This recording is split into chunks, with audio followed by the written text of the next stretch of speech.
Sebagai bela diri milik Nahdlatul Ulama, Pagar Nusa terus berupaya mencetak pendekar-pendekar muda yang tidak hanya tangguh dalam bela diri, tetapi juga memiliki akhlak mulia sesuai ajaran Nahdlatul Ulama.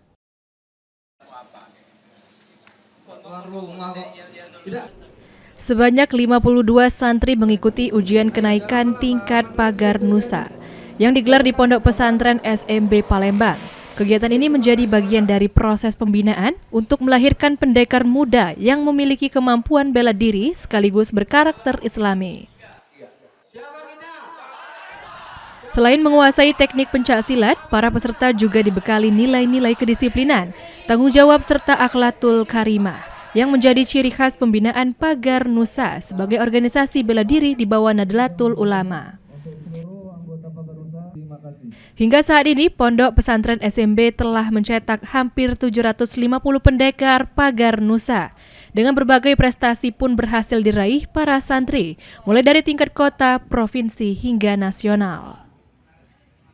Tujuannya adalah bagaimana membentuk mental para santri untuk bisa bela diri, bisa seni, dan tujuan akhirnya adalah santri-santri yang belajar Pagar Nusa ini adalah agar mereka bisa mengawal dan menjaga kiai sampai wilayah. Semakin tinggi ilmunya, artinya semakin tinggi juga akhlaknya.